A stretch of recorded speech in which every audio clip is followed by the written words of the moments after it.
जी का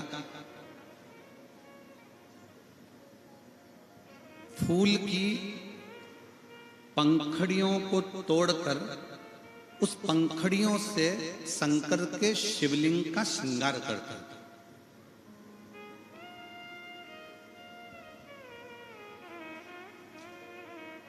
आप में से कितने लोग हैं जो किसी मंदिर में जाकर शंकर जी का श्रृंगार करते हो? बहुत सारे बैठे हैं। बहुत बहुत नमन, आपको प्रणाम करता हूं, साधुवाद आपका। विधु का नियम था, फूल की पंखड़ी तोड़ता और उस पंखड़ी को तोड़कर शंकर के शिवलिंग का श्रृंगार करता।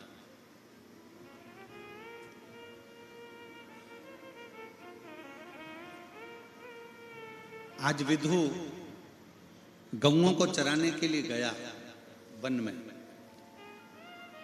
और गौओं को चराने के लिए जब विधु गया, उसके गौओं को चराते चराते विधु जब जंगल में पहुंचा, जंगल में पहुंचने के बाद उसकी सारी गौएं तो आ गई, पर विधु की 5 गाय कहीं चली गई, और वो गाय किसी सेठ की थी।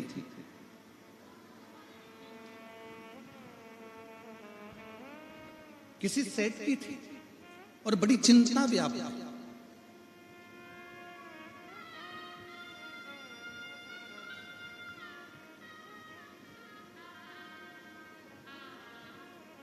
एक व्यक्ति के जीवन में एक बात बड़ी विचित्र होती है, 2 जगह से व्यक्ति पैसे ले लेता है। एक बहुत अमीर व्यक्ति से पैसे लेगा, करोड़पति व्यक्ति से पैसे लेगा, कोई सेठ जी से पैसे ले लेगा, कोई धनपति से पैसे ले लेगा, और एक पैसा लेगा वो अपने परिवार के किसी गरीब साधारण व्यक्ति से कि भैया मैं तुम्हें लौटा दूंगा। अब ईमानदारी से बोलना रे कोकपुर वाला, जब उस व्यक्ति के पास में पैसा आएगा तो सबसे पहले वो सेठ जी का लौटाता है कि वो गरीबड़े का लौटाता है? जम के वो ईमानदारी से बोलना, सेठ जी का लौटाता है, क्योंकि रोज सेठ जी के गुंडे, रोज सेठ जी के पहलवान, रोज सेठ जी के कुछ ना कुछ कहने वाले उसके दरवाजे पर आते हैं, उसको डराते हैं, उसको धमकाते हैं, उसको बार बार डराने और धमकाने का प्रयास करते हैं। तो सबसे पहले वो पैसा किसका लौटाता है? जम के बोलो जरा, सेठ। और वो जो गरीब है, वो सो साधारण है, वो इंतजार करता रहता है, मेरा पैसा मेरे सेठ जी देंगे। सेठ जी कब दोगे? बस तेरा पैसा कोई खाके थोड़ी ना बग रहा हूं, दूंगा, आ जान दे, दे दूंगा। भैया कब दोगे? आ जान दे, दे दूंगा। क्योंकि उसमें नम्रता, उसमें विनम्रता। आप मेरा पैसा कब दोगे? मैं दूंगा दूंगा। वो क्रोध नहीं कर रहा है, वो चिड़चिड़ नहीं कर रहा है, वो गुस्सा नहीं कर रहा है, वो अपशब्द नहीं कर रहा है। दूंगा, मैं दूंगा, आएगा दे दूंगा, आएगा दे दूंगा। पर सबसे पहले पैसा लौटाया तो उसने सेठ जी का लौटाया। उसी तरह विधु के मन में ये बात आई कि सबकी गौ माता आ गई, केवल एक सेठ ऐसा है जिसकी 5 गाय रह गई हैं, और वो 5 गाय अगर सेठ जी की लेकर नहीं गया तो फिर तो मेरे प्राण चले जाएं। अगर मैं उन 5 गायों को लेकर नहीं पहुंचा, मैं उन 5 गायों को लेकर नहीं जाता हूं, तो सेठ जी तो मुझे मार डालेंगे। अब करूं तो करूं क्या? और विधु का एक नियम था, शिव जी के मंदिर में रोज जाना, रोज प्रणाम करना, रोज भगवान की भक्ति करना, रोज श्रृंगार करना, रोज जल चढ़ाना, चंदन लगाना, रोज भगवान की अविरल भक्ति में डूबे रहना, विधु का नियम था। अब जब तक गाय मिले नहीं तब तक विधु गांव में जाए। अब विधु ने करा क्या? एक ग्वाला और था साथ में, जितनी गांवों की गाय थी विधु ने सारी गायों को उस ग्वाले के साथ गांव में भेज दिया। पर विधु 5 गाय को ढूंढने में लग गया। विधु को 1 दिन पूरा लग गया, 2 दिन पूरे लग गए, 3 दिन पूरे लग गए, 4 दिन पूरे लग गए, पर विधु गायों को ढूंढता रहा। अब विधु के मन में यह खलबली हो कि मैं भगवान शंकर का श्रृंगार कैसे करूं, मैं शंकर भगवान की भक्ति कैसे करूं, मैं शिव जी को जल कैसे चढ़ाऊं, मैं शंकर जी को बेलपत्र कैसे चढ़ाऊं, मैं शंकर जी का गुणगान कैसे करूं, मैं शंकर जी को चंदन कैसे लगाऊं। अब विधु के मन में यह भाव उत्पन्न होने लगा कि करूं तो करूं क्या। बैठ गया विधु, 5 गायों को ढूंढता, नहीं मिलती। रोज सवेरे विधु मौन होकर बैठ जाता और मौन होकर बैठा भगवान शंकर की भक्ति में लग गया। हृदय से, मन से भगवान को जल चढ़ाने लगा, मन से भगवान को बेलपत्र चढ़ाने लगा, मन से भीतर के भाव से मन की पूजन करने लगा, मानसिक पूजन करने लगा और शंकर भगवान को जल चढ़ाता, बेलपत्र चढ़ाता, चंदन लगाता। फिर मन में आया मैंने फूल तोड़े हैं, फूल की पंखड़ी में शंकर जी का श्रृंगार कर रहा हूं, मन से श्रृंगार करता। आज 3 दिन विधु को निकल गए और मन की पूजन कर रहा था, मानसिक पूजन कर रहा था। और 3 दिन निकलने के बाद में क्या हुआ, जंगल में, घने जंगल में एक शेर आ गया, सिंह आया, घने जंगल में शेर आया।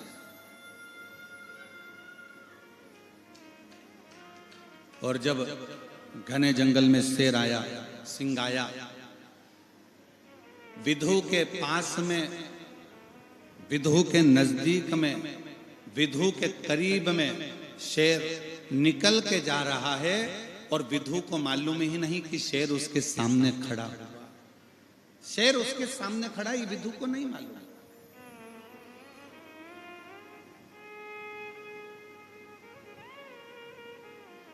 शेर उसके सम्मुख में है, ये विधु को नहीं मालूम। शेर उसकी साक्षी में है, ये विधु को नहीं मालूम। बस विधु को नहीं मालूम कि शेर मेरे पास में है।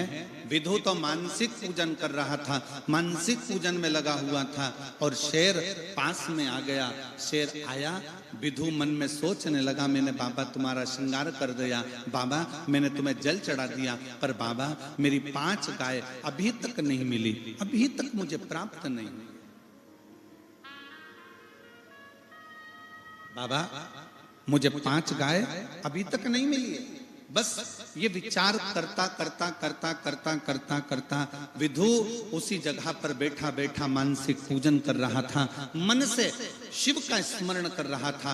शेर आ भी गया और शेर बाजू में से निकलकर, पास में से निकलकर एक हिंसक सिंह जब सम्मुख में आया तो एक हिरण का शिकार कर कर चले गया और विधु बैठा की बैठा ही रहा। शिव महापुराण की कथा कहती है, भगवान शंकर का चरित्र कहता है, शिव तत्व कहता है, शंकर की पवित्र कथा कहती है। शिव महापुराण की पवित्र कथा कह रही है कि जब मन की पवित्रता हो जाती है, शिव महापुराण की कथा कहती है जब मन पवित्र हो जाता है, मन की पवित्रता हो जाती है, मन पवित्रता की ओर हो जाता है, तो चाहे दुनिया का कितना भी बड़ा संकट तुम्हारे सामने आकर खड़ा हो, वो संकट अपने आप टल जाता है। ये शिव महापुराण की कथा। शरीर की पवित्रता परमात्मा नहीं देखता है, पर मन की पवित्रता परमात्मा देखता है। मन की पवित्रता। और मैंने तेरे ही भरोसे बाबा, तेरे ही भरोसे हवा बिच उड़ती जावांगी, बाबा डोर तो छड़ी ना मैं कटी जावांगी, भोले मैं तेरी पतंग, शंभो मैं तेरी पतंग, हवा बिच उड़ती जावांगी, बाबा डोर हतो छड़ी ना मैं कटी जावांगी। शिव पुराण कहती है, भगवान शंकर का चरित्र कहता है कि अपने मन की पवित्रता को बढ़ाइए, अपने मन की पवित्रता को श्रेष्ठ बनाने का प्रयास करिए, मन की पवित्रता को मूल बनाने का प्रयास करिए। शरीर की पवित्रता से परमात्मा नहीं रिश्ता, पर मन की पवित्रता से परमात्मा रीझ जाता है। मूल है मन की पवित्रता।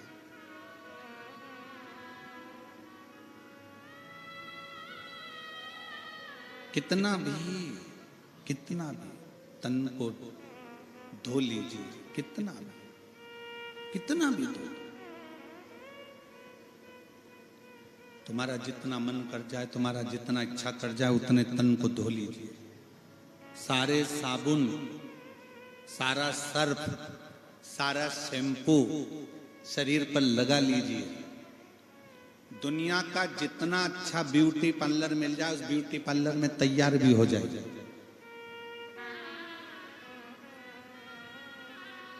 दुनिया के जितने अच्छे कपड़े मिल जाएं, उन कपड़ों को पहन भी लीजिए।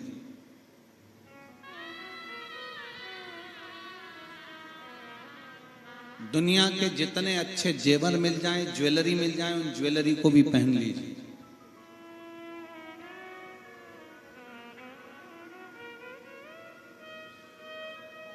पर ईमानदारी से बोलो, ऊपर जाने पर तुमसे पूछा जाएगा कि कौन से ब्यूटी पार्लर में तैयार हुई थी?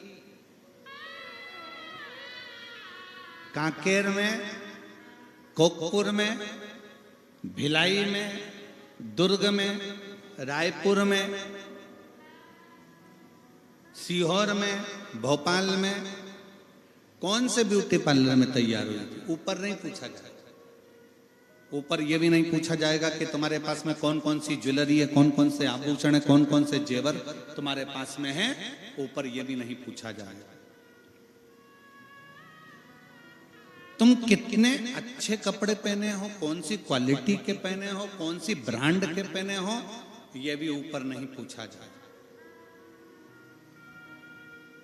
परशु महापुराण की कथा कहती है, ऊपर यह भी नहीं पूछा जाएगा कि तू कितना रोया और कितना हंसा।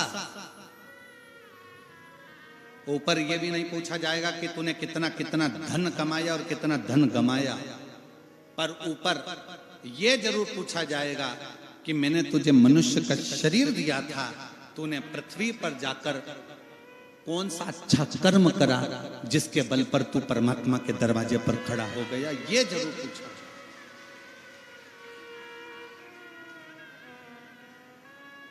मैंने तुझे मनुष्य की देह दी थी, मैंने तुझे मानव का शरीर दिया था, मैंने तुझे मनुष्य का देह प्रदान किया था, मैंने तुझे मानव का शरीर प्रदान किया था। उस मानव के शरीर को तूने कितना कितना इस मनुष्य के शरीर को श्रेष्ठतम बनाया है।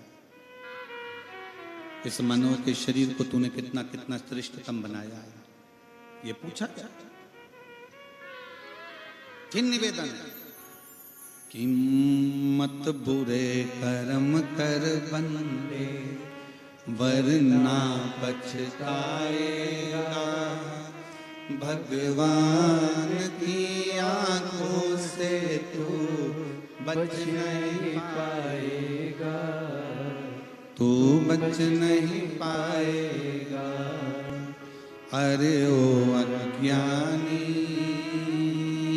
मत करना दानी, अरे ओ अज्ञानी मत करना दानी। तेरे कर्म का फल भी तू ही पाएगा, जैसा किया तूने तेरे आगे आएगा। मत बुरे कर्म कर बंदे, वरना पछताएगा। भगवान की आंखों से तू बच नहीं पाएगा, तू बच नहीं पाएगा। वो परमात्मा पूछेगा, तुमने कितना कमाया ये परमात्मा नहीं पूछेगा, तुमने कितना गंवाया ये परमात्मा नहीं पूछेगा, तुम्हारे पास में क्या है ये परमात्मा नहीं पूछेगा। तुम्हारे पास में कितनी सुंदर काया है ये परमात्मा नहीं पूछेगा। तुम्हारे पास कितना वस्त्र है, आभूषण है, ये परमात्मा नहीं पूछेगा। तुम्हारे पास में कितनी प्रॉपर्टी है ये परमात्मा नहीं पूछेगा। परमात्मा पूछेगा तो केवल इतना पूछेगा कि संसार सागर में जाने के बाद तुमने कर्म क्या करा।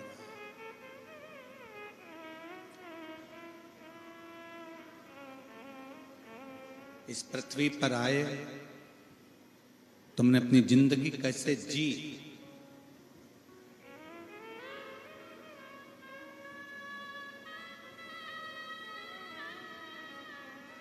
पूछेगा। यहाँ जाने के बाद में, पृथ्वी पर जाने के बाद तुमने परमात्मा को कितना याद किया, तुमने कितना स्मरण किया, तुमने कितना मंत्र जाप किया, तुमने कितना नाम जाप किया, तुमने कितना कीर्तन किया, वो पूछेगा। पूछेगा।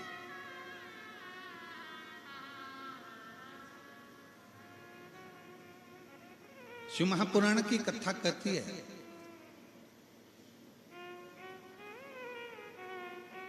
पृथ्वी पर आने के बाद जाति मूल नहीं है।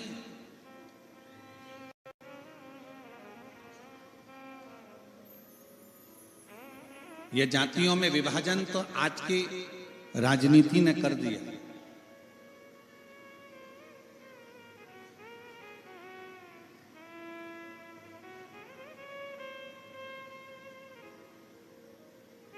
ये ब्राह्मण है, ये क्षत्रिय है, ये वैश्य है, ये शूद्र है। आज की राजनीति ने सबको बांट दिया।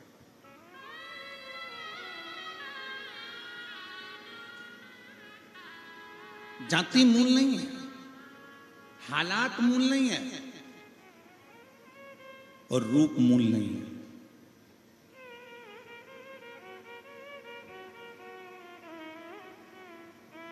सबसे ज्यादा अगर कुछ मूल है तो वो आपका स्वभाव। कोई बहुत बड़ा अच्छी जात में जन्म भी ले ले और बहुत अच्छी जात में जन्म लेने के बाद भी वो दिन रात गालियां देवे, अपशब्द कहवे, तो फिर वो उसका कोई मूलता नहीं। जाति मूल नहीं है, आपका स्वभाव मूल है। अगर जाति मूल होती तो मेरे भगवान राम केवट के साथ नाव पार ना करते।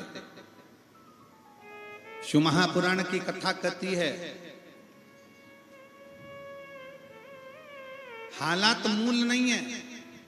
अगर हालात मूल होते तो मेरे भगवान कृष्ण सुदामा के चरण नहीं धोते। शिव महापुराण की कथा कहती है, रूप मूल नहीं है। अगर रूप मूल होता तो मेरी जगत जननी माता पार्वती भगवान शंकर से विवाह नहीं करती। मृत्यु लोक में, संसार सागर में, इस मृत्यु लोक में, इस संसार सागर में जाति मूल नहीं, तुम्हारा हालात मूल नहीं, संसार सागर में तुम्हारी रूप, तुम्हारी सुंदरता मूल नहीं। इस संसार सागर में सबसे ज्यादा मूल है आपका स्वभाव। अगर आपका स्वभाव अच्छा है तो आप दुनिया में सबसे श्रेष्ठ हैं। आपका स्वभाव।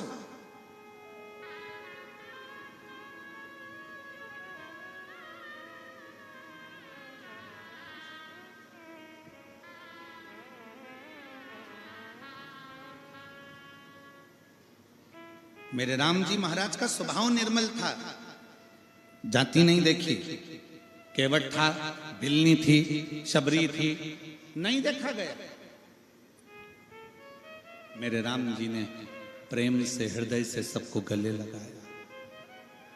और ये दंडकारण्य बन के आप सब निवासी हो, मैं आप सबके पावन चरणों को प्रणाम करता हूं कि राम जी की इस पवित्र धरा के आप वासी हैं। ये बस्तर क्षेत्र दंडकारण्य वन के अंतर्गत आता है, मेरे राम जी के वन के अंतर्गत आता है। जरा विचार करिएगा, दुनिया के लोग कहते हैं कि राम जी वन इसलिए गए थे क्योंकि उनने रावण को मारना था। रावण को मारने के लिए राम जी को अयोध्या नहीं छोड़ना पड़ता। मेरे राम जी अयोध्या से बाण चलाते और रावण मर जाता। पर मेरे राम जी 14 वर्ष तक वन में इसलिए घूमे हैं क्योंकि आप जैसे सीधे साधे भोले भाले भक्त जिस जंगल में रहते हैं उनको मिलना मेरे राम जी को जरूरी है।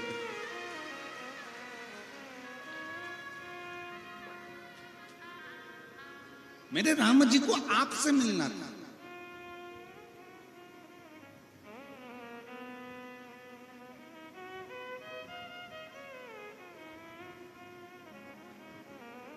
मेरे राम जी रावण के लिए जंगल में नहीं आए।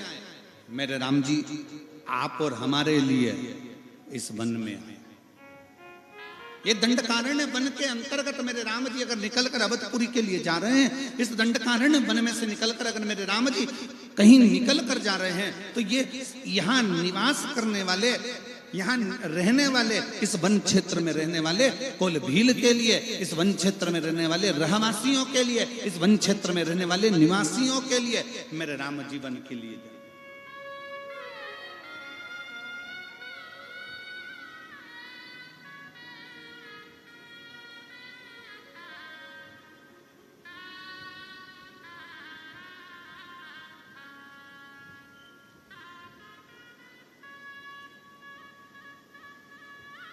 शायद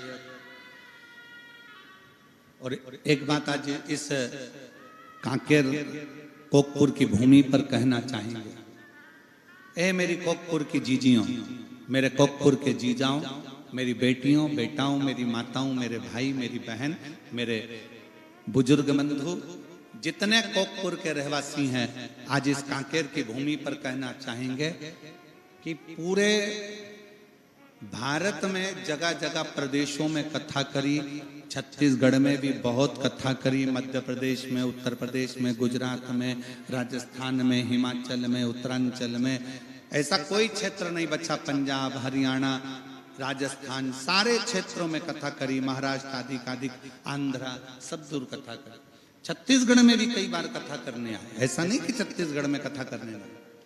पर एक बात कहना चाहेंगे, जितनी सरलता, जितनी सहजता और जितनी निर्मलता इस कांकेर और कोकपुर में देखने को मिली, वैसी छत्तीसगढ़ में कहीं देखने।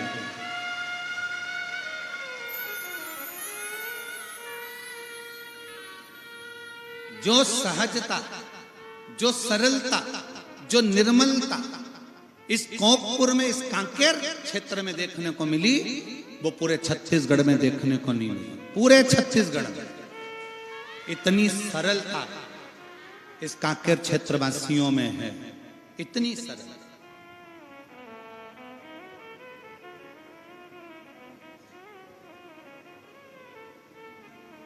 इतनी नम्रता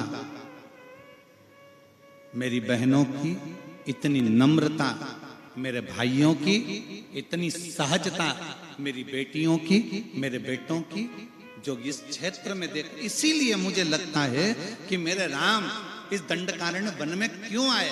आज समझ में आया कि मेरे राम आपसे मिलने के लिए आए होंगे, आपकी सरलता के, आपकी सहजता के कारण, आपकी नम्रता के कारण, आपकी मिठासता के कारण।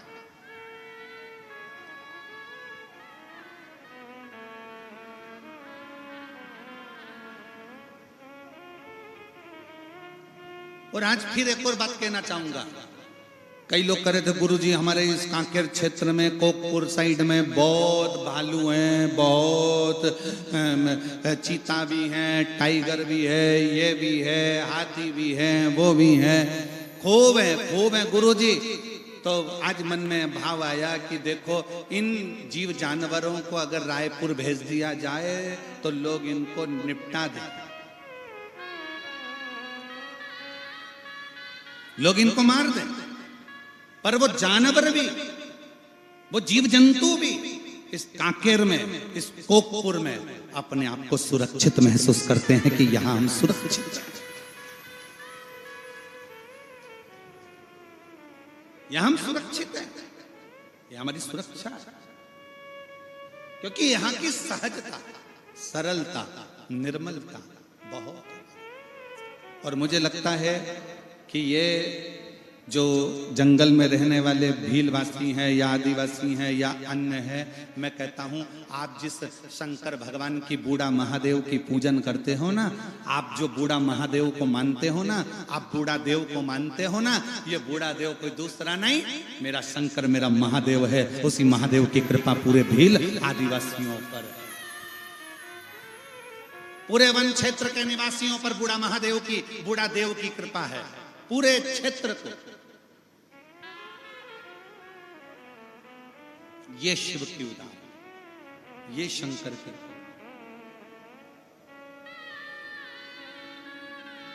इसीलिए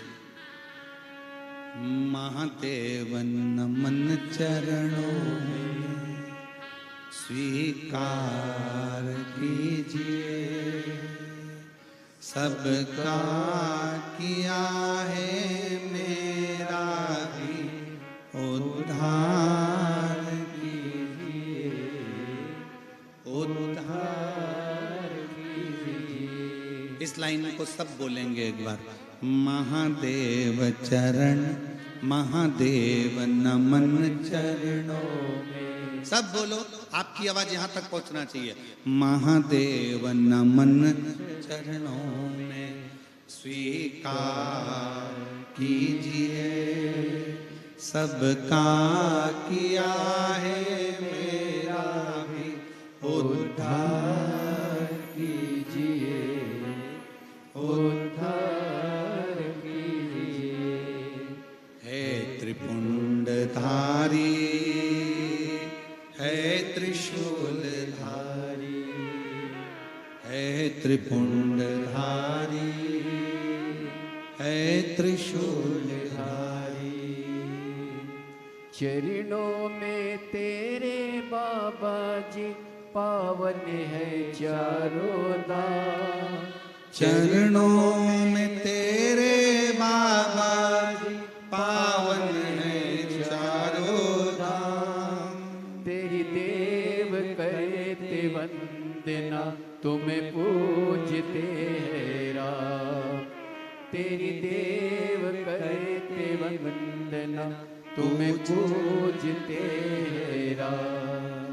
सबका किया है मेरा भी, सबका किया है मेरा भी उद्धार कीजिए, सबका किया है मेरा भी उद्धार कीजिए, उद्धार कीजिए। महादेव नमन चरणों में, महादेव नमन चरणों में स्वीकार कीजिए, सबका किया है मेरा भी उद्धार कीजिए, उद्धार कीजिए। आप दिल से बाबा को जब नमन करते हो, आप दिल से बाबा को प्रणाम करते हो, आप दिल से बाबा को विनय करते हो, बाबा उसको स्वीकार करता है। स्वीकार। शिव को क्या चाहिए? शंकर को क्या चाहिए? शिव क्या मांगते हैं तुमसे? शिव क्या पाना चाहते हैं तुमसे? शिव क्या लेना चाहते हैं? केवल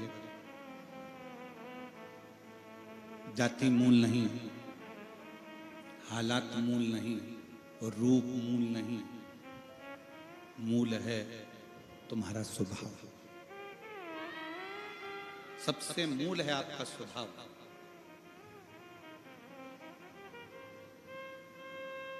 एक बात बताओ, नमक में चींटी होती है क्या? जम के तो बोलो जरा। शक्कर में होती है। शक्कर छुपा के रख दो, चींटी आएगी कि नहीं आएगी? गुड़ को छुपा के रख दो, चींटी आएगी कि नहीं आएगी? कांकेर वालों से छुपा के कोकपुर में कथा हो रही थी। जब हम यहां पर कथा करने आ रहे थे ना, एयरपोर्ट पर जब उतरे तो वहां पर कुछ लोगों ने पूछा कथा कहां पर है? हमने कहा कोकपुर में। कहे कोकपुर कहां है? हमने कहा कांकेर में। क्या कांकेर? हमने कहा छत्तीसगढ़ में। अच्छा, बस्तर क्षेत्र में? हमने कहा। अच्छा, जम के बोला वो, बस्तर क्षेत्र में? हमने कहा हो। कहा वहां शिव भक्त हैं कथा सुनने वाले? हमने कहा हो। अभी तो हम खुद ही नहीं गए, हम जब जाएंगे तब मालूम पड़ेगा कि है कि नहीं है। और आज मैं टीवी चैनल के माध्यम से, आस्था चैनल के माध्यम से, फेसबुक यूट्यूब के माध्यम से कहना चाहूंगा कि इस जंगल के क्षेत्र में भी लाखों शिव भक्त इन पंडालों में भरे पड़े हुए, लाखों शिव।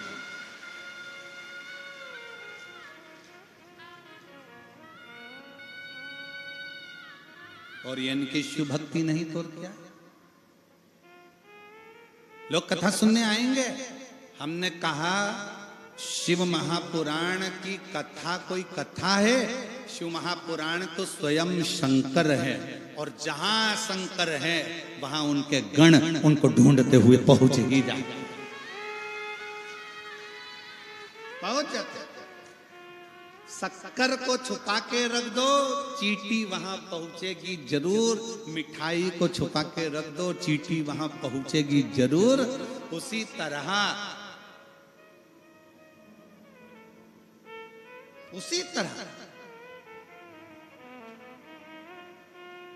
जैसे एक बछड़े को गाय चराने वाला अपने घर पर छोड़कर चले जाए और गाय को लेकर जंगल में चले जाए, और गाय जंगल में जाए और गाय को वहां छोड़ दिया जाए, गाय अपने बछड़े को ढूंढती ढूंढती ढूंढती ढूंढती उस गांव तक, उस घर तक पहुंच जाती है। उसी तरह शिव महापुराण के जो भक्त होते हैं वो शंकर को ढूंढते ढूंढते शिव महापुराण तक पहुंच ही जाए, पहुंच जाए। अब जरा विचार करिएगा, आप शंकर भगवान को ढूंढते ढूंढते कोकपुर तक आए हो, तो भोलेनाथ भी तो तुम्हें ढूंढते ढूंढते कांकेर तक आएंगे। ये है कहां? कहां गई बिमलाबाई, कमलाबाई, राम किसान, भानु प्रताप कहां है? कथा सुनी थी कोकपुर में बैठकर, शिव महापुराण की कथा का श्रवण किया था। जैन साहब कथा कराए, सारे शिव भक्तों ने श्रवण करा। किसी ने बिस्कुट खिलाया, किसी ने टॉफी खिलाई, किसी ने पानी पिलाया, किसी ने भोजन कराया। सब ने एक एक अन्न का दाना भी लाकर दान दिया है, कहीं ना कहीं मुख झूठा कराया है। मेरा शंकर भी ढूंढते ढूंढते तुम्हारे दरवाजे पर लक्ष्मी को लेकर पहुंच जाएगा, पार्वती को लेकर पहुंच जाएगा। बोल बम का नारा है, इतना धीमा बोलोगे तो कल्याण तुम्हारा है। जम के जरा बोल बम का नारा है, सारी समस्या का हल। कोई लेट बनता है, कोई जल्दी बनता है, शंकर को जल चढ़ाने वाला एक दिन से जरूर बनता। शिव तत्व को जाना, शंकर को भजन साथ में बैठकर, सामूहिकता के साथ में भगवान का भजन होना जरूरी है। और साथ में बैठकर भगवान के परिवार का, कुटुंब के साथ में बैठकर भोजन होना जरूरी है। भोजन भी सामूहिक हो और भजन भी सामूहिक।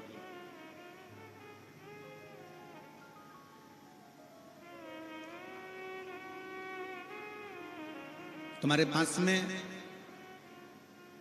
अगर कहीं शिव का मंदिर हो, शिवालय हो, शंकर का द्वारा हो, शिवालय हो, तो मेरा मोहल्ले में रहने वाली माताओं से निवेदन है कि हफ्ते में एक दिन ऐसा निकाला करो, या तो सोमवार या कोई दिन ऐसा निकाल कर, रविवार, शनिवार, कोई भी दिन निकाल कर मंदिर में बैठकर 2 मिनट, भले 5 लोग हों, 4 लोग हों, 3 लोग हों, सामूहिक में बैठकर, एक साथ बैठकर श्री शिवाय नमस्तु। श्री शिवाय नमस्तु। सामूहिक बैठकर भगवान का भजन किया करो, सामूहिक बैठकर।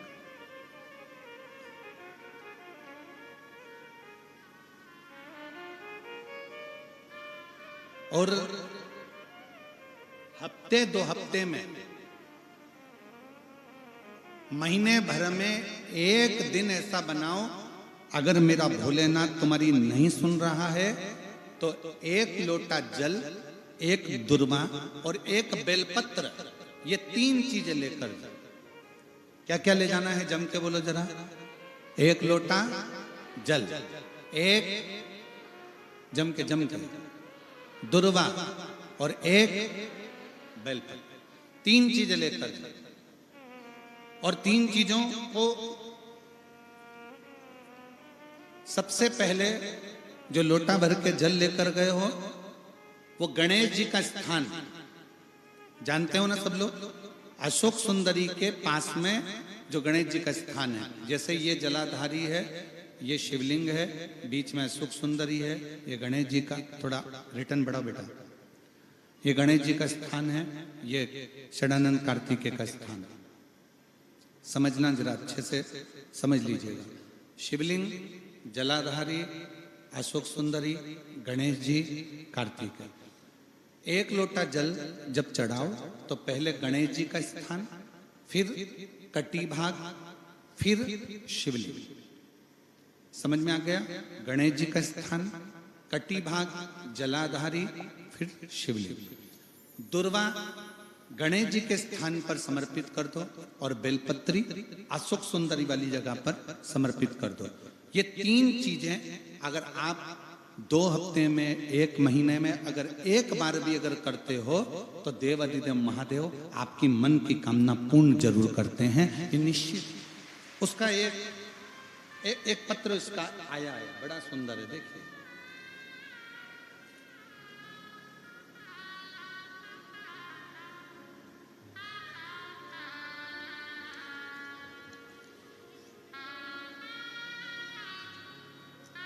श्रीमती पूर्णिमा देवी देवांगन, श्रीमती पूर्णिमा देवी देवांगन,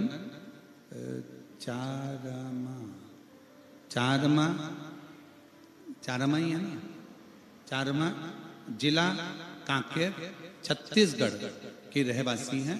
कहीं बैठी हो तो हाथ हिला सकती हैं। श्रीमती पूर्णिमा देवी देवांगन आई हैं, आ जाइए, बेलपत्र ले जाना, आ जाओ। चारमा, जिला कांकेर, छत्तीसगढ़ से हूं। मैं बहुत पीड़ित थी गुरुजी, मैं क्या वर्णन करूं। 2022, 2023, 2024 मुझे ऐसी बीमारी हो गई कि मैं बहुत डर गई। मेरी किडनी में सूजन हो गई, मेरी किडनी खराब हो गई, जिसका मैं इलाज करवाती रही। रायपुर, धमतरी, बहुत इधर उधर भटकती रही, पर डॉक्टरों ने मुझे डायलिसिस पर डाला। डॉक्टरों ने कह दिया कि डायलिसिस करना पड़ेगा। अब मेरी किडनी काम नहीं कर रही है, दोनों किडनियों ने काम करना बंद कर दिया। डॉक्टर मुझे डायलिसिस के लिए बोल दिया। मैं घबरा गया। किसी के कहने पर मैंने पहली बार शिव महापुराण की कथा सुनी। गुरुदेव, मैं आप पर भी भरोसा नहीं करती थी और शंकर पे भी भरोसा नहीं करती थी, क्योंकि मुझे विश्वास नहीं था गुरुजी पर। किसी के कहने पर पहली बार मैंने टीवी चालू करी और आस्था चैनल पर आपकी शिव महापुराण की कथा सुनी। मुझे मालूम नहीं था कि शंकर भगवान का 1 लोटा जल इतनी कृपा करता है। शिव जी पे जल चढ़ाती, उस जल को लेकर आकर पी लेते। गुरुजी, किसी के कहने पर मैंने सीहोर का रुद्राक्ष लेने भेजा और वहां से रुद्राक्ष मंगवाकर तांबे के कलश में गलाकर उसको शिव जी पे चढ़ाकर पानी पीने लगी। पूरा विश्वास मुझे मेरे शंकर जी पर हो गया कि मेरी किडनी काम करेगी, क्योंकि आप कथा में चिल्ला चिल्ला कर कहते हो कि बाबा पर एक लोटा जल चढ़ा कर देखो, बाबा तुम्हारा हाथ पकड़ेगा और तुम्हें पार जरूर लगाएगा। और वही मैंने पाया। दूसरी बार मैं रायपुर में जांच कराने के लिए गई और जांच कराने पर मुझे पता चला कि मेरी किडनी ने काम करना चालू कर दिया और मेरा डायलिसिस नहीं होगा। अब मेरी दोनों किडनियां काम कर रही है और मैं पूर्ण तरह से स्वस्थ हूं। मैं बाबा को यहाँ प्रणाम करने के लिए आई हूँ। श्रीमती पूर्णिमा देवी देवांगन, चारमा, जिला कांकेर, छत्तीसगढ़ की रहवासी हैं। एक बार जोरदार ताली बजाकर। शिव तत्व किसको कहते हैं? शंकर की कथा किसको कहते हैं? शिव की उपासना किसको कहते हैं? शिव आराधना किसको कहते हैं? आप जब भगवान शंकर से अपने मन का भाव कहेंगे, जब शिव जी को अपने मन के भाव व्यक्त करेंगे, तो ये निश्चित है कि शिव उसको स्वीकार जरूर करेगा, शंकर सुनेगा जब। एक पत्र और है।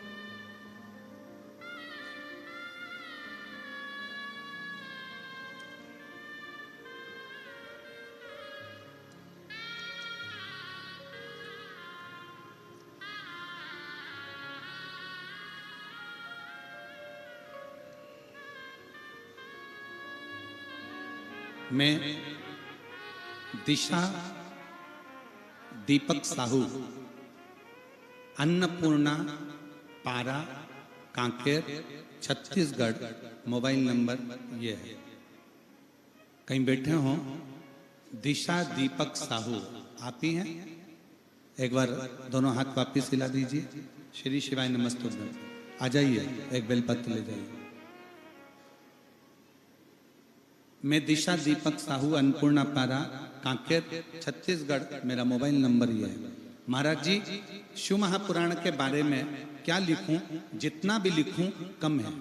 जितना दिया बाबा मुझको उतनी मेरी औकात नहीं है। महाराज जी, हम लोग पहली बार शिव महापुराण कथा 14-15 साल पहले टीवी के माध्यम से नांदेड़, महाराष्ट्र से जो आपकी कथा आई थी उसको सुनी थी। 14 साल पहले आपने जो नांदेड़ में कथा करी थी उसको श्रवण किया। पशुपतिनाथ का व्रत, शिव महापुराण कथा स्थल और एक लोटा जल की महिमा का वर्णन मैं कह नहीं सकती। सियोर वाले महाराज जी की कथा में लाखों भक्तों की भीड़ होती है। इस डर से हम लोग कभी कथा के पंडाल तक नहीं गए थे। क्यों? क्योंकि आपकी कथा में भीड़ इतनी होती है कि जाने का मन भी करता है पर भीड़ को देखकर नहीं जा सकता। फिर एक दिन शिव भक्त रेणु हेमंत जी के घर आकर बताए कि कथा पंडाल में जाकर सच्चे मन से जो मांगो वो पूरा होता है। कथा के पंडाल में अगर पहुंच गए और जो तुमने मांगा वो तुम्हें मिलेगा। हमने भी विचार करा कि अब तो कितनी भी भीड़ हो पर एक बार कथा के पंडाल में जरूर जाएंगे। हम कथा सुनने कुरुद पंडाल में गए, शिव भगवान से विनती करी। हमने हमारे सुपुत्र आयुष को JEE की कठिन परीक्षा की पहली प्रयास में मन चाहा ब्रांच नहीं मिला। हमने बाबा से प्रार्थना करी, बाबा इसको JEE की परीक्षा में उत्तीर्ण करना और इसका मन चाहा इसको जॉब मिले। बाबा की कृपा से मेरे बेटे से मैंने कहा कि तू हिम्मत मत हार, कड़ी मेहनत कर। सियोर वाला गुरु जी कहता है कि 4 गुना मेहनत करो, सफलता अवश्य मिलेगी। मेरे बेटे ने 12-13 घंटे पढ़ाई करी और बाबा की कृपा से आज मेरा बेटा JEE में राष्ट्रीय औद्योगिक प्रस्थान BTech IET ब्रांच में चयनित हो गया। मैं बाबा को यहाँ पर प्रणाम करने के लिए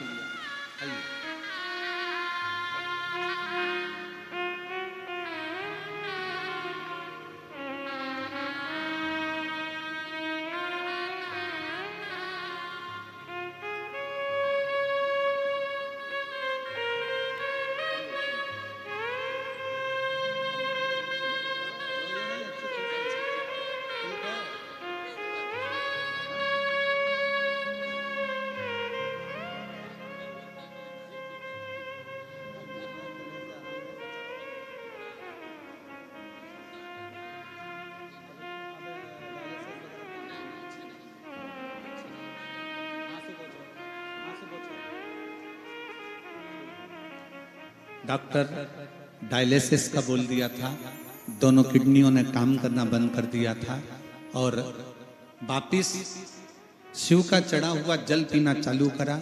रायपुर में वापिस जांच कराई, दोनों किडनियों ने काम करना चालू कर दिया। एक बार जोरदार ताली बजाकर।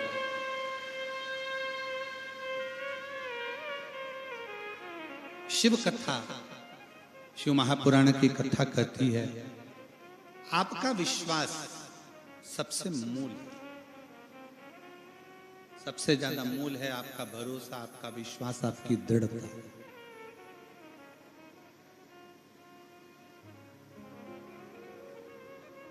और फिर वो एक लाइन है, हम तो बाबा के भरोसे चलते, हम तो बाबा के भरोसे चलते हैं। ये दुनिया वाले जलते हैं, ये दुनिया वाले जलते हैं। हम तो बाबा के भरोसे चलते हैं। भोले बाबा के भरोसे चलते हैं। एक बार जोरदार ताली बजाकर बधाई दीजिएगा। राष्ट्रीय औद्योगिक संस्थान बीटेक आईटी ब्रांच में बेटा चयनित हुआ है, बहुत बहुत बधाई। एक बार जोरदार ताली बजाइए। साधु हिम्मत ना हार। शिव महापुराण की कथा कहती है कि अपना विश्वास, अपनी दृढ़ता पूर्ण रखिए, पूर्ण। जब आपका भरोसा, आपका विश्वास पूर्ण होगा तो शिव मिलेगा, शंकर मिलता। वो बहन जो आंख से आंसू बहा रही, वो कहती है कि डॉक्टर ने कह दिया था कि किडनी या तो ट्रांसप्लांट करो या डायलिसिस करो, पर शिव का करा गया भरोसा कभी टूटता नहीं, कभी नहीं।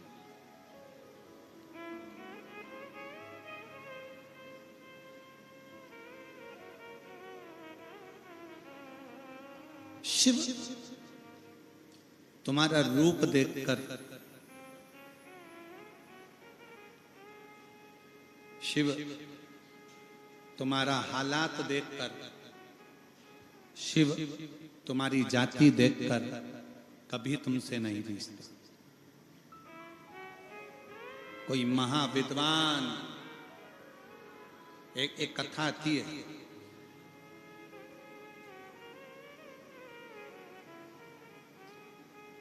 विश्वास की। शिव महापुराण में एक कथा आती है, वर्णन किया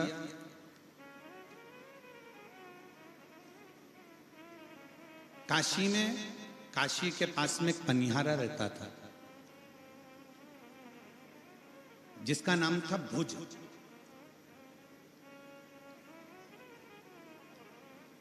पनिहारा का मतलब मालूम है ना आपको? जम के बोलो जरा, पनिहारा का मतलब मालूम है? पनिहारा का मतलब है कि कंधे पर डंडा बांधता, दो पानी के डब्बे कावड़ जैसा बांधता और सबके घर घर का पानी भरता। अब इधर छत्तीसगढ़ में उसको क्या कहते हैं हमको नहीं मालूम।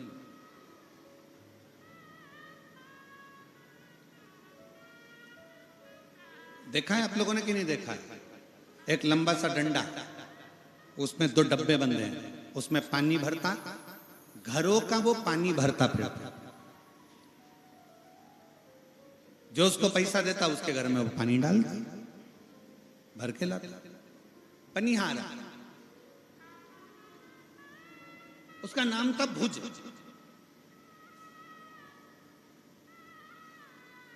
तीन बेटे, एक बेटी थी।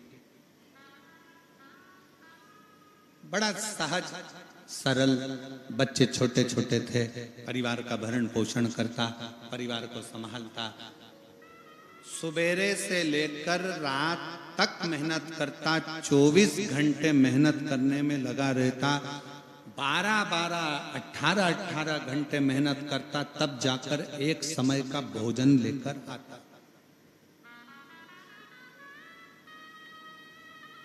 तब जाकर एक समय का भोजन मिलता था। 4 बच्चों का पेट भरा जाए, पत्नी का पेट भरा जाए, घर में जो बुजुर्ग माँ बाप हैं उनका पेट भरा जाए और खुद का भरा जाए। बस उतना कमाता, उतना ही लाता, ज्यादा मिलता भी नहीं। अब किसी के यहाँ पानी भरने जाओगे, पनिहारा पानी भरने जाएगा किसी के यहाँ, कितना मिलेगा? 2 रुपया पीपा, 5 रुपया पीपा पानी का कोई दे भी देगा। दिन भर पानी भरोगे तो थोड़ा बहुत भाग अगर प्राप्त भी हो गया तो थोड़ा बहुत तो मिल गया, मिल गया। ज्यादा तो मिल नहीं पाता। अब पनिहारा पानी भरता, सबके यहाँ से पानी ले लेकर उसको भर के आता, जो मिल जाता, थोड़ा बहुत पैसे से अपने घर का गुजारा कर लेता, थोड़ा बहुत घर का गुजारा करता और सवेरे से कमाता, शाम को जाकर थोड़ा बहुत भोजन इकट्ठा कर कर अपने परिवार में पाता। दिन भर लगा रहता, दिन भर।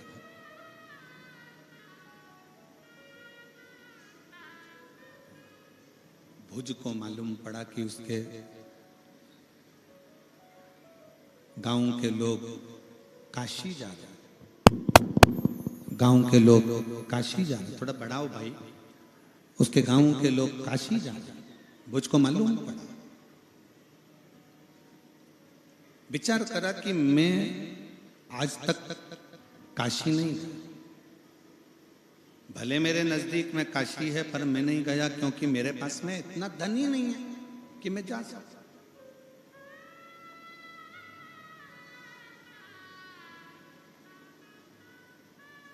मेरे पास में अगर थोड़ा सा धन हो, मेरे पास में थोड़ा सा पैसा हो तो मैं काशी जाऊं, पर मेरे पास में तो धन ही नहीं। अब मैं काशी जाऊं तो जाऊं कैसे? कैसे पहुंचूं? और महाराज, कोई जाए जो काशी में मेरा पैगाम ले जाना। कोई जाए जो काशी में मेरा पैगाम ले जाना। ये कहना डमरू वाले से तुम्हारी याद आती है। ये कहना डमरू वाले से तुम्हारी याद आती है। मैं खुद तो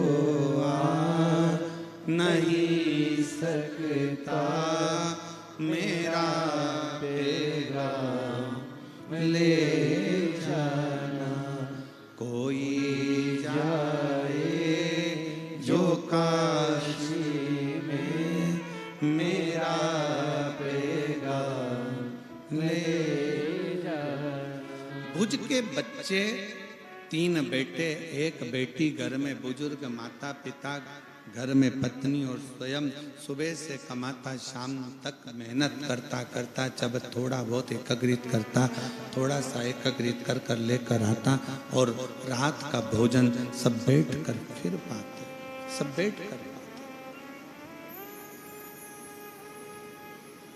एक दिन मालूम पड़ा कि पूरा क्षेत्र के लोग काशी जा रहे हैं, पर मेरे पास जाने के लिए कोई साधन नहीं है। मैं कैसे जाऊं?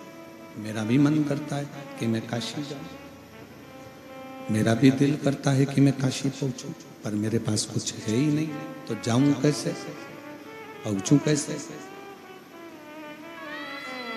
क्या करा जाए, कैसे जाया जाए?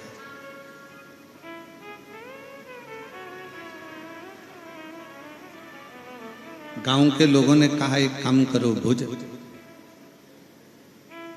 हम अपने पैसे से, अपने खर्चे से हम तुमको काशी लेकर चलते।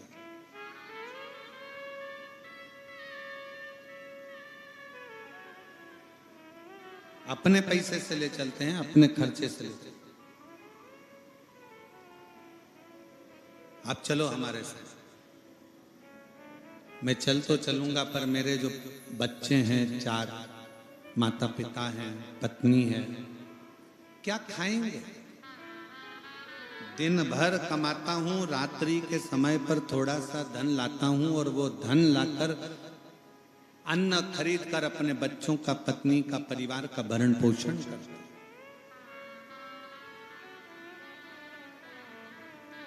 शिव महापुराण की कथा कहती है,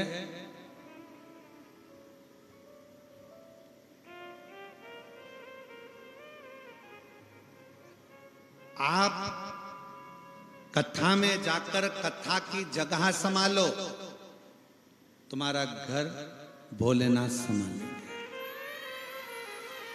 शिव संभालेंगे।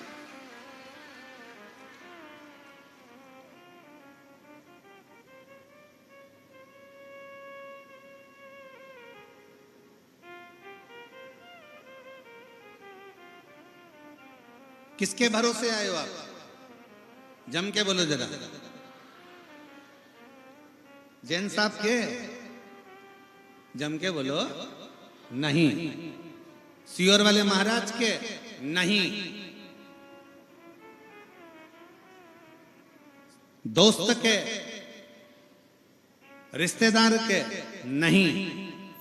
आप उस शंकर के भरोसे, शिव के भरोसे। किसको मालूम था कि तुम टीआई बन जाओगे, थानेदार बन जाओगे, कलेक्टर बन जाओगे, एसपी बन जाओगे, मंत्री बन जाओगे, संतरी बन जाओगे, कलंतरी बन जाओगे, सांसद बन जाओगे, विधायक बन जाओगे, सरपंच बन जाओगे? तुम्हें किसको मालूम था कि टीचर बन जाओगे, कि तुमको घर मिलेगा, कि परिवार मिलेगा, कि कुटुंब मिलेगा, कि कबीला मिलेगा? किसको मालूम था? माँ के गर्भ से जब आपका और हमारा जन्म हुआ, किसी को नहीं मालूम था कि आप आगे करोगे क्या। किसी को नहीं मालूम था कि क्या होगा। पर उस परमात्मा ने जब पैदा करा, तो उसने पैदा करते समय तुम्हारे ललाट पर लिख दिया। क्या लिखा? भविष्य, भाग्य तुम्हारा विधाता ने लिखकर भेजा। भाग्य लिखकर भेजा। उस भाग्य में नीचे एक लाइन और लिख दी कि भाग्य बदलने की जवाबदारी तेरी खुद की है। तू जितनी मेहनत करेगा अपने भाग्य को पलट देगा। भाग्य लिखा विधाता ने, पर एक लाइन शंकर भगवान ने लिख दी कि मेहनत से अपने भाग्य को पलटा जा सकता। अच्छी एजुकेशन चाहिए, अच्छी पढ़ाई करो, कंपटीशन एग्जाम में बैठ रहे हो, अच्छी मेहनत करो। आपके बीच का ही कोई व्यक्ति प्रधानमंत्री बनकर बैठता है, कोई मुख्यमंत्री बनकर बैठता है, कोई राष्ट्रपति बनकर बैठता है, कोई टीआई बनकर बैठता है, कोई थानेदार बनकर बैठता है, कोई कलेक्टर बनकर बैठता है, कोई एसपी बनकर बैठता है। अलग से परमात्मा उनको पैदा नहीं करता। आप और हम में से कोई एक ऐसा होता है जो उच्च पद पर पहुंचता है अपनी लगन, अपनी मेहनत से। वो मेहनत तुम्हारे अंदर है, तुम उसको जागृत करो। अपनी मेहनत पूर्ण करो, जितनी लगनता से कर सकते हो उतनी लगनता से।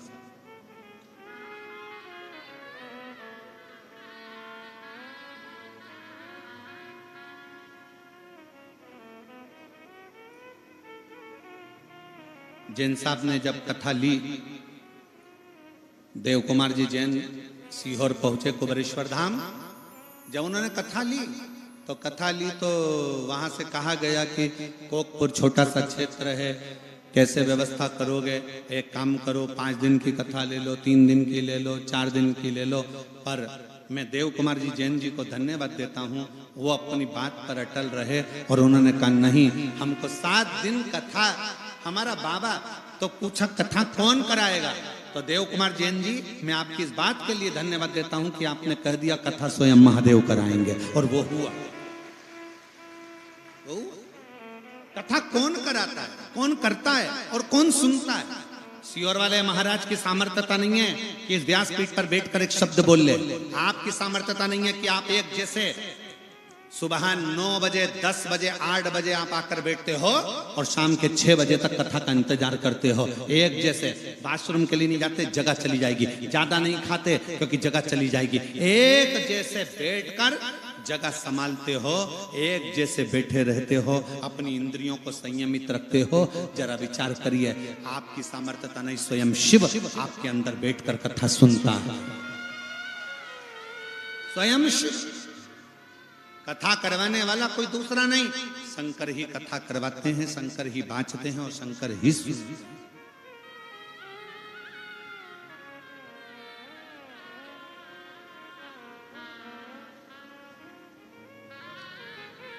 और जिस समय पर उच्च पद पर बैठ जाओ, कोई अच्छी नौकरी मिल जाए, कोई अच्छी सर्विस मिल जाए, कोई अच्छी पद पर बैठ जाओ, उस समय पर यह मत कहना कि तुम नौकरी कर रहे हो, तुम्हें उच्च पद मिला है।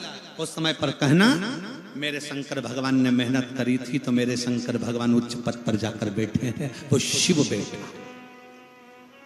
और उस उच्च पद का सदुपयोग करो। अपने एक सिग्नेचर से अगर किसी का भला हो सकता है तो वो सिग्नेचर का प्रयोग करो। और अगर तुम्हारे एक सिग्नेचर से पूरा गांव बर्बाद हो रहा है तो उस सिग्नेचर को मत करो, रोक लो। अगर गांव बर्बादी का सिरे पर, और तुम्हारे सिग्नेचर की प्रधानता कब तक है? जब तक तुम्हारी कुर्सी। उसके बाद जब कुर्सी से उतर जाओ, अपने ऑफिस में जाकर सिग्नेचर करना, सब कह रहे हैं चलो रिटायर हो गए, चलो। जब तक रिटायर नहीं हो तब तक सिग्नेचर की महत्वता है। जब तक जिंदा हो तब तक संसार की महत्वता है। मरने के बाद कोई, वो कहते हैं ना, चश्मा कब ढूंढा जाता है? बोलो, चश्मा कब ढूंढोगे? जब अखबार पढ़ना है। चश्मा कब ढूंढोगे? जब किताब पढ़ना है। दांत कब ढूंढोगे? जब खाना है। नहीं तो दांत तो फ्रिज के अंदर रखे, बत्तीसी तो फ्रिज के अंदर। चश्मा कब ढूंढा? खाते समय पर, पढ़ते समय पर। दांत कब ढूंढे? खाते समय पर। और हम और आप, संसार का प्रत्येक मनुष्य ऐसा ही है। भगवान को भी कब ढूंढता है? मरते समय पर, अब जा रहा हूं, परमात्मा मुझे संभाल लेना। परमात्मा बोले पहले से दांत संभाल के रखता तो खाने को मिल जाता, चश्मा संभाल के रखता तो पढ़ने को मिल जाता, और पूरी जिंदगी अगर संभाल कर रखता तो राम भी मिल जाता। परमात्मा को ढूंढा ही कर अंत समय, अंत समय। कब बोले राम नाम? अरे अच्छे से बोलो राम नाम, अच्छे से बोलना चाहिए, क्योंकि अपन मरेंगे तो दूसरे बोलेंगे, अपन कब बोलेंगे? इसलिए बोलते चलो राम नाम सत्य है। और जीते जी बोलो। किसी के दिवाली मिलने जाओ तो हैप्पी दिवाली नहीं, डायरेक्ट बोलो काका जी राम नाम। काका जी कुर्सी से नीचे, क्यों रे दिवाली मिलने आया है कि मरा सोचने आया है? नहीं गुरुजी, काका जी जिंदगी भर झूठ बोलते रहे, थोड़ा सा सत्य बोल लो। आखिरी समय चल रहा है, कब जिंदगी का ठिकाना नहीं, कब जाना पड़ जाए। होली मिलने जाओ तो हैप्पी होली नहीं, राम नाम सत्य है। प्राण कब छूट जाए इसका कौन ठिकाना, किसको मालूम?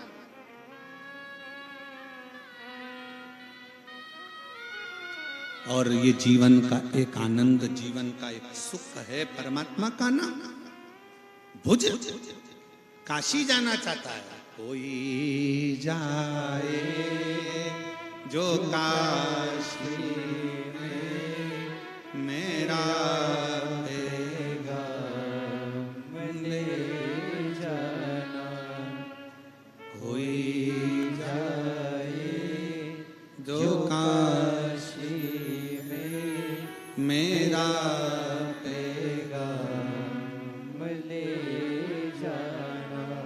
ये कहना डमरू वाले से तुम्हारी याद आती है।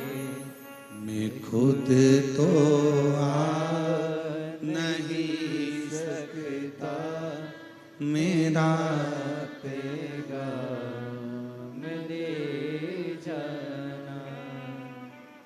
भुज विचार करता है, गांव के लोग कह रहे हैं हम तुझे ले चलते हैं, पैसा हम खर्च करेंगे, लेकर हम जाएंगे, पर भुज को चिंता ये है तुम ले तो जाओगे पर घर का खाना कौन खिलाएगा? बच्चे भूखे मर जाएंगे, पत्नी मर जाएगी, माता पिता मर जाएंगे, उनको अन्न कौन देगा? सबसे बड़ी चिंता तो लोगों को यही है कि मेरे घर का क्या होगा। और हम भी तो वही कर रहे हैं, तेरा क्या होगा कालिया, हम भी तो वही बोल रहे हैं। अंत समय में होना क्या है, होगा क्या?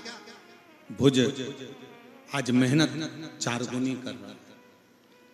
इतनी मेहनत करी भुज ने, 3 दिन का अन्न लाकर रख दिया कि मैं 1 दिन जाने में, 1 दिन दर्शन में और तीसरे दिन मैं आ जाऊंगा घर पर, जब तक 3 दिन का भोजन रख कर जाता हूँ। पत्नी ने कहा तुम रख कर तो जा रहे हो और भोजन खत्म हो गया और लेट आए तो हम तो भूखे मर जाएंगे। पत्नी रोने लगी, बच्चे रोने लगे, पिताजी मत जाओ हम भूखे मर जाएंगे। माँ बाप कहने लगे बेटा कहाँ जा रहा है, क्या होगा? परंतु बेटे ने कहा एक बार तो काशी जाऊंगा, विश्वास है, मैं आज तक काशी नहीं गया, शिव का दर्शन नहीं करा, मुझे जाने दो। और 4 दिन का भोजन रख दिया, 5 दिन का भोजन रख दिया और चले गया काशी। भगवान शंकर तो शंकर है, शंकर जी भी विचार कर लिए कि इसको आज पूरा अच्छे से निचोड़ देना है। शंकर जी भी सोच लिए अच्छी भक्ति इसको प्रदान कर कर भेजना। शिव परीक्षा बहुत है। एक पशुपति व्रत से तुम्हारा काम ना चले, 2 पशुपति व्रत से काम ना चले, 3 पशुपति व्रत से काम ना चले। शंकर जी के मंदिर में जाते जाते साल भर हो गया, बिल्कुल चिंता मत करना, समझ लेना परीक्षा ले रहा है, देगा जरूर। एक पत्र है देखिए,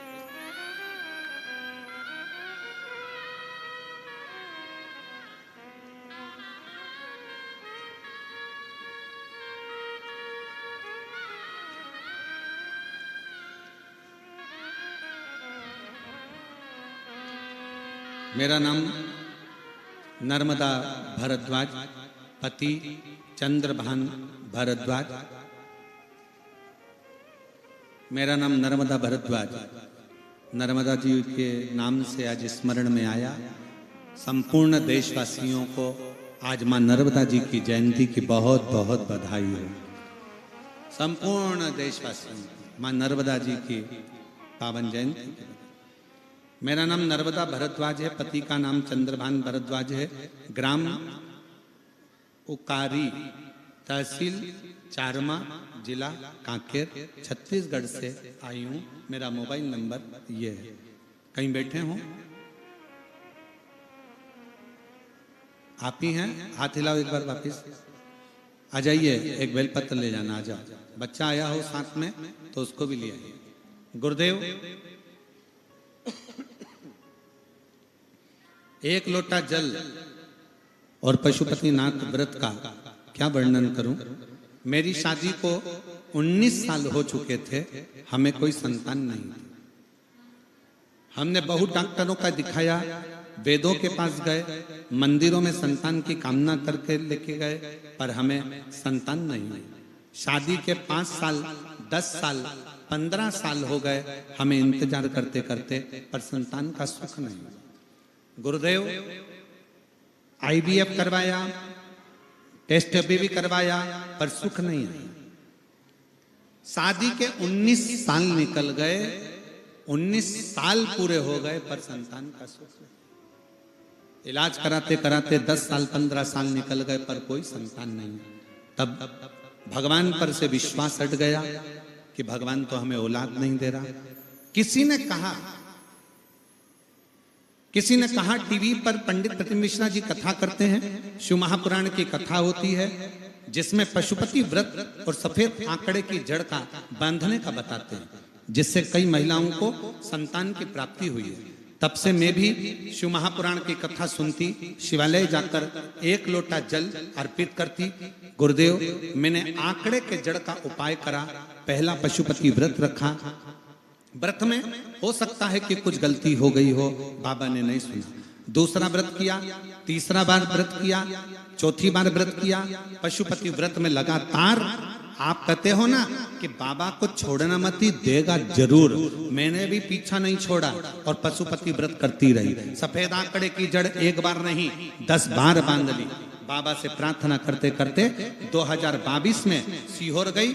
वहां पर रुद्राक्ष महोत्सव हो रहा था। उस रुद्राक्ष उत्सव में बैठ गई, बाबा की कथा श्रवण करी, बाबा से विनती करी और बाबा से निवेदन कर कर वहां से दरवाजे पर से पंडाल में गई, पर अंदर नहीं पहुंच पाई और बाबा से दरवाजे से विनती कर कर आ गई। मुझे क्या मालूम था कि वो तो कुबेर भंडारी है, साधारण नहीं है। उसके दरवाजे पर जो जाता है वो देता जरूर है। गुरुदेव, मैं बाबा के दरवाजे पर फिर पहुंच गई 2023 में। मैंने बाबा को छोड़ा नहीं, कुबेरेश्वर महादेव को छोड़ी नहीं मैं, क्योंकि तू झोली में मेरी संतान जरूर देगा। 2023 में फिर चली गई और बाबा से विनती करी। आज मैं बाबा को धन्यवाद देने के लिए आई हूँ। 2 अगस्त 2024 को 19 साल के बाद बाबा ने मेरी झोली भर दी और मेरे घर में संतान की प्राप्ति हो गई। मैं बाबा की कृपा से बच्चे का फोटो भी लगा रही हूँ, बच्चे का फोटो भी लगा रही हूँ। 19 साल के बाद मुझे मेरे बाबा ने संतान दे ही दी। ये शिव भक्ति है, ये आपका विश्वास, ये आपकी दृढ़ता, ये आपका भरोसा। आप लोगों में से कई लोग ऐसे भी बैठे हैं, 1-2 बार मंदिर चले गए, बाबा ने नहीं सुनी, मंदिर जाना बंद कर दिया। पशुपति व्रत कर लिए, 1-2 बार नहीं दिया, मंदिर जाना बंद कर दिया, व्रत करना बंद कर दिया, उपवास करना बंद कर दिया। नहीं, पीछा पकड़ लो उसका, पीछा।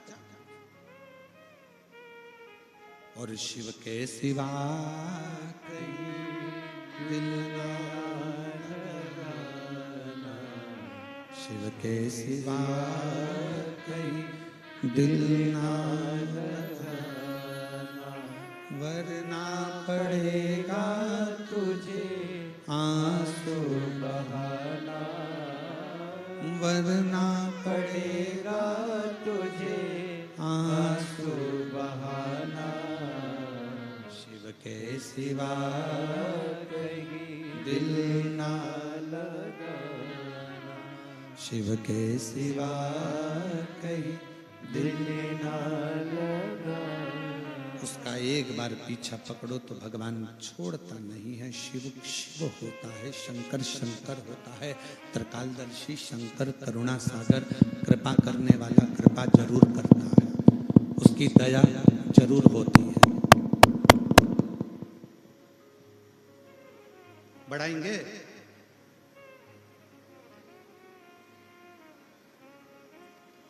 शिव की करुणा कृपा जरूर होती है, करुणा जरूर करता,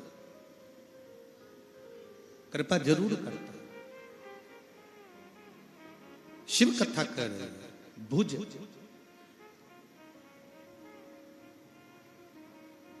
एक आस लेकर काशी तक पहुंच गया। भुज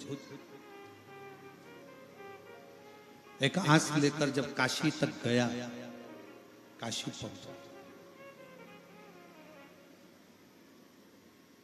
और काशी में बाबा ने उसकी परीक्षा की। ऐसी परीक्षा बाबा ली है कि बाबा काशी में एक साधु का वेश बनाकर बैठ गए। एक साधु का वेश। आ जाओ।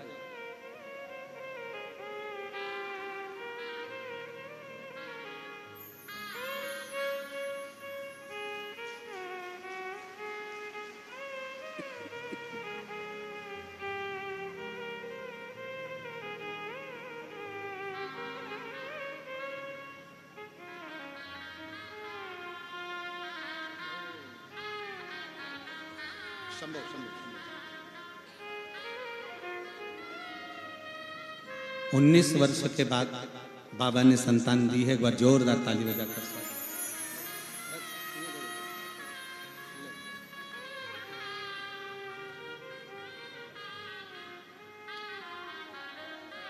रोते नहीं हो, खुश हो, आंसू पोछो और चुप होकर जाओ, खुश होकर जाओ। शंभू शंभू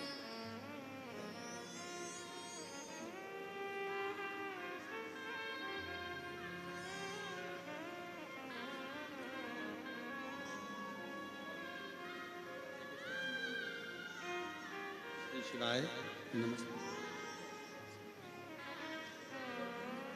19 वर्ष के बाद बाबा ने संतान दी। एक बार जोरदार ताली बजाकर साधु का शिव तत्व, शिव शिव शिव जी ने परीक्षा ली। साधु का वेश रखकर शंकर काशी में बैठ गए। साधु का वेश। और जब शंकर भगवान काशी में साधु का वेश धरकर बैठे, भुज आया, शिव जी का दर्शन करा विश्वनाथ का, और विश्वनाथ का दर्शन कर कर भुज जा ही रहा था, इतने में साधु बाबा ने हाथ देकर उसको रोका। हाथ देकर रोका, हे बालक इधर आओ। भुज आए, रुके। बाबा जी क्या बात है? बाबा जी बोले, बेटा मैंने देखा कि तेरा चेहरा उतरा हुआ है, तो दुखी है, क्या बात है? बोल, तुझे क्या हुआ? क्या कष्ट है तेरे? क्या दुख है तेरी जिंदगी में? बोल। भुज आंखों में जल भरकर कहता है, बाबा थोड़ी सी संपदा की कमी है, थोड़ी सी वैभव की कमी है, थोड़ी धन की कमी है बाबा। सवेरे से मेहनत करता हूं, शाम तक लेकर आता हूं, परिवार को एक बार का भोजन दे पाता हूं। बहुत दुखी हूं बाबा, बहुत दुखी, बहुत कष्ट। केवल एक बार का भोजन मेरे परिवार को मिल पाता, केवल एक बार। शंकर भगवान बोले कि मैं तेरे भोजन की व्यवस्था कर दूंगा, तू एक काम कर कि तू यहीं पर रुक, 15 दिन यहां रुक, तेरे परिवार की भोजन की व्यवस्था मैं करूंगा। भोज इतने में बोले, बाबा 15 दिन तक यहाँ रुकूंगा तो मेरी पत्नी और बच्चे और माँ बाप सब मर जाएंगे।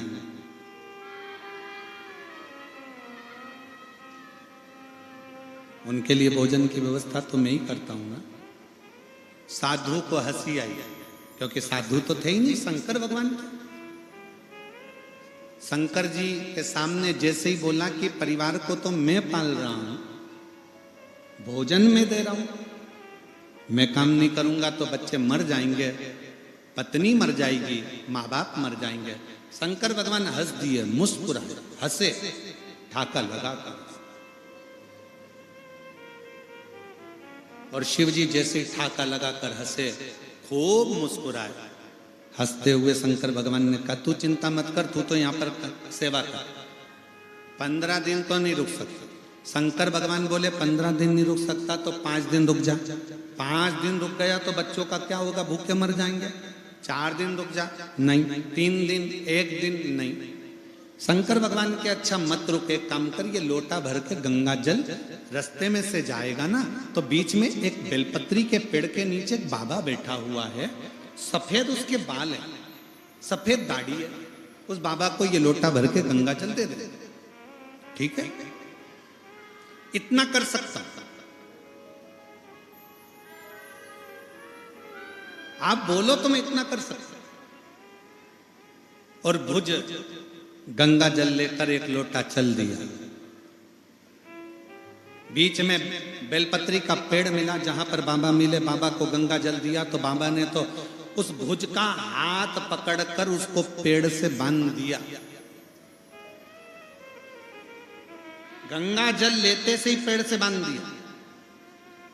3 दिन बांध के रखा, छोड़ दिया, अपनी झोपड़ी में ले आए बाबा। 6 महीने तक बाबा ने उस भुज को नहीं छोड़ा। 6 महीने तक नहीं छोड़ा। वो रोज विनती करे, मेरे बच्चे मर जाएंगे, मेरी पत्नी मर जाएगी, मेरे माँ बाप मर जाएंगे, मुझे छोड़ दो, भूखे मर जाएंगे, उन्हें खाना कहाँ से मिलेगा, मुझे छोड़ दो। 6 महीने तक वो सफेद बाल वाले बाबा ने नहीं छोड़ा। 6 महीने बाद छोड़ा। भुज जैसे ही घर गया, घर पर जाकर देखा तो क्या देखता है, जहां झोपड़ा था वहां महल बना हुआ था और परिवार के लोग बाहर खड़े हुए। बोल बम का नारा है, परिवार के लोग बाहर खड़े हुए थे। मुझको लगा, मुझे लगता है यहां किसी सेठ ने मेरे मकान को तोड़कर अपना बंगला बना लिया। बच्चा दौड़ कर आया, पिताजी आप हमें पहचाने नहीं, ये अपना ही घर है। अपना घर? हाँ। तो घर तो झोपड़ा था। मुझे तो लग रहा था कि मैं काम नहीं करूंगा तो तुम्हारा पेट कौन भरेगा, मैं चले जाऊंगा तो तुम्हारे उधर की तृप्ति कौन करेगा। इतने में पत्नी ने आकर कहा, पता नहीं, पर एक बूढ़ा व्यक्ति एक लोटा जल लेकर आया था। उसने कहा था, ये जल शंकर जी को लोटा भर भर कर चढ़ाते रहना, जल भी कम नहीं होगा, लोटा भी कम नहीं होगा और तेरा कल भी कम नहीं होगा, वो बढ़ते चलेगा। सारी समस्या का हल एक लोटा जल। जब हम एक लोटा जल भगवान को चढ़ाते हैं तो दुनिया के लोगों को लगता है कि अपने घर का एक लोटा जल शंकर जी के पास जा रहा है, पर याद रखना शिव जी के पास एक लोटा जल नहीं जा रहा है, तुम्हारा वो कल शंकर भगवान बदलने वाले हैं, इसलिए वो एक लोटा जल शंकर के पास जा रहा है।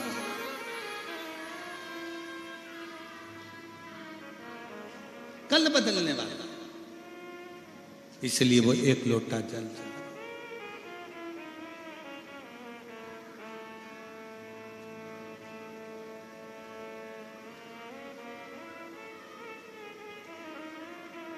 इसलिए निवेदन है, शंकर की भक्ति खाली नहीं जाती।